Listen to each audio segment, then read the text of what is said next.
aula a gente já viu lá atrás, né? Ele é o roteiro da sua aula, da sua preparação.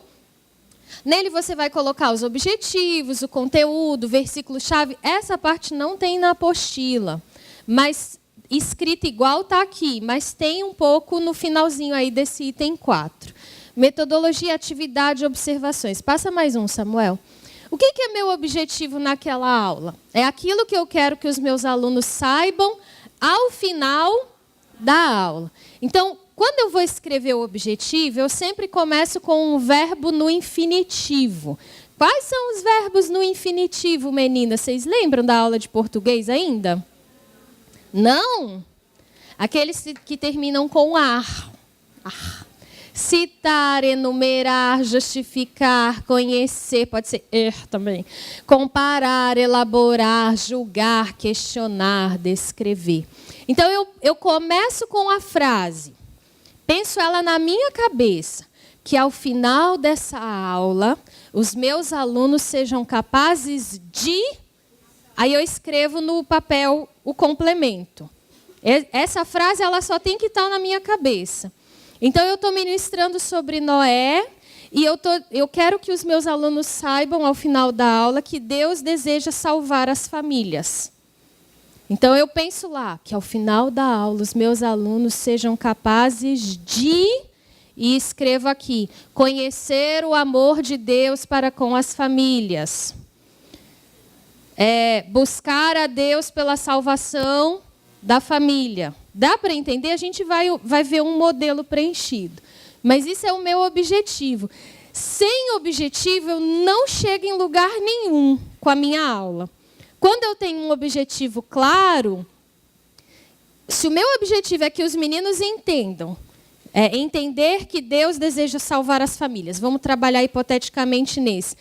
Tudo que eu vou fazer naquela aula é voltado para alcançar esse objetivo. Então, o versículo que eu vou escolher vai reforçar essa verdade, né? A ênfase que eu vou dar naquela lição, naquela história, vai ser para isso, né? Então, eu vou reforçar que Deus desejou salvar a família de Noé.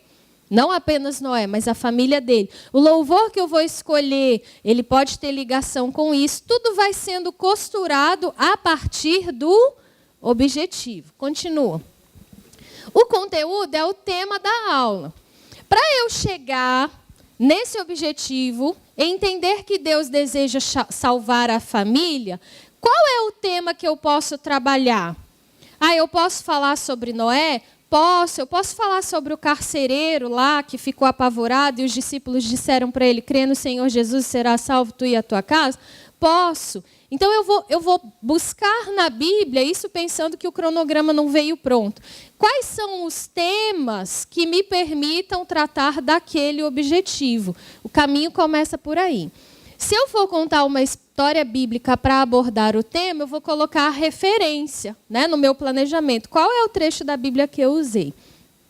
Continua. O versículo-chave ele vai ser escrito ali no meu planejamento. O mesmo versículo pode ser usado durante várias aulas, é o que a gente está propondo para as turmas pequenininhas de maternal e de primário, que você não troque de versículo na aula seguinte, porque eles precisam de mais uma aula para assimilar aquele versículo. Na parte da metodologia, você vai colocar quais são as estratégias que você usou. Foi uma aula expositiva, foi um trabalho, foi uma discussão em grupo, foi uma dramatização, foi um DVD. Eu não sei que você tem tanto jeito de dar aula, mas você registra lá. Atividade. Qual foi o tipo de atividade? Foi escrita? Mas foi o quê? Foi questionário, cruzadinha, caça-palavras, foi certo e errado, foi múltipla escolha, foi pintura, foi colagem, foi criação de cartaz, foi dobradura, enfim. Sabe o que é bom quando você tem um registro das suas aulas?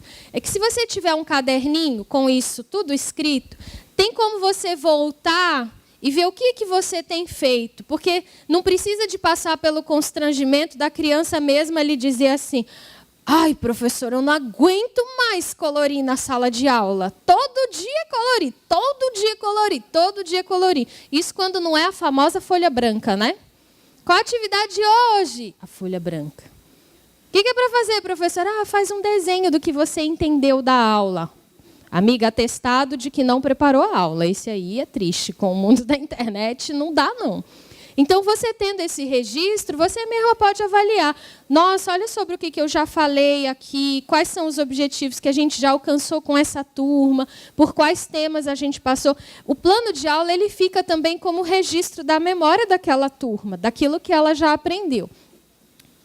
As observações também são muito importantes. É um espaço que, no final da aula, você vai escrever o que aconteceu, se deu certo, se não deu, quais foram as dificuldades que você enfrentou, o que poderia ter sido melhor.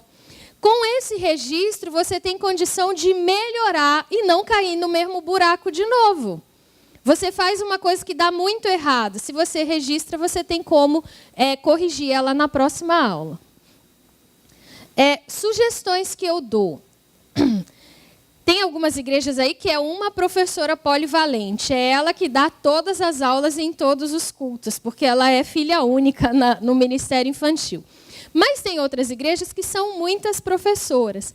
Então, às vezes, naquela mesma turma, não é a mesma professora que vai trabalhar. Então, na turma do maternal, ou na turma lá, tem uma professora quarta, tem uma professora sexta, tem uma domingo de manhã, tem outra domingo de tarde. Então, é interessante ter um caderno coletivo para esse plano de aula. Você faz o seu para si, tira uma cópia, sei lá, passa, transcreve para o caderno, porque aí vai ficar registrado ali o que a professora trabalhou na aula anterior, porque as crianças costumam ser as mesmas. Não são as mesmas? Bairro, principalmente. O menino que vai na quarta é o mesmo que vai na sexta e é o mesmo que vai no domingo. Para você não chover no molhado. Aí você vai falar a mesma coisa que a outra fez. Vocês duas tiveram a mesma ideia brilhante, mas os meninos não vão achar tão brilhantes assim na segunda vez. Então, faz um caderninho coletivo. Vai lá e vai colando. Aí a professora tem um registro daquela turma. Esse caderno servirá para acompanhar durante o semestre os assuntos trabalhados com aquelas crianças. Então, um modelinho de plano de aula. Então, seu nome... 2006, né? O irmão está até me corrigindo ali para salvar a minha pele. Seu nome, a data, quais são os objetivos? Era um plano de aula sobre o Natal. Então, eu estou colocando comparar o sentido do Natal para os cristãos e para os não cristãos, compreender que não devemos nos apegar a tradições, viver seguindo somente o que a Bíblia diz. Percebam como aquela frase encaixa aqui no começo? Que ao final dessa aula, os meus alunos sejam capazes de comparar o sentido do Natal, capazes de compreender que não devemos... Consegue perceber? A frase fica na sua cabeça, mas ela tem o complemento aqui. Conteúdo. Como o mundo começou a comemorar o Natal no dia 25 de dezembro, como surgiu a figura do Papai Noel. Esse era o conteúdo da aula. A gente ia falar sobre isso. Qual o versículo-chave para essa aula? Mateus 1:21. Ela dará à luz um filho, Jesus, porque ele salvará o seu povo dos seus pecados. Metodologia, era uma aula expositiva dialogada. O que é isso? Era uma aula em que eu ia falar, mas as crianças também participariam, trazendo os conhecimentos delas sobre o tema. E eles sabem muito sobre isso, né? Principalmente da parte do mundo, o que é o Natal. Visuais, desenhos de calendário, de Papai Noel, Nascimento de Jesus, Visita dos Magos. Qual a atividade? Era uma dobradura da estrela de Belém e um jogo dos 7 erros. Observações. A turma estava muito agitada, 40 alunos. Foi difícil mantê-los atentos no final da aula. Elíria, que era a minha auxiliar, me ajudou muito na montagem da estrela. Não é uma atividade que eu conseguiria fazer sozinha nessa turma. Os objetivos foram alcançados com sucesso, todos parecem ter compreendido o verdadeiro sentido do Natal. Por que é importante o registro? Porque quando eu planejei, eu achei que ia dar super certo, mas se eu não tivesse com o auxiliar na sala, eu não teria conseguido fazer a atividade da estrelinha. Então, quando eu registro, mesmo que eu pegue esse negócio aqui 12 anos depois... 12? 12, misericórdia, estou velha nesse negócio. Mesmo que eu pegue 12 anos depois, eu consigo entender o que aconteceu naquela aula. Era uma turma de 40, muito grande, não foi tão legal quanto imaginava. Então, o registro do plano de aula ele é muito importante para você. Ele é um material para te orientar na aula e também serve para você recorrer a ele depois. Me comprometo a mandar para vocês, pelo grupo das professoras, tanto esse modelo quanto o modelinho em branco, que tem para, se você quiser usar. Agora, te sou muito sincera, eu hoje faço à mão.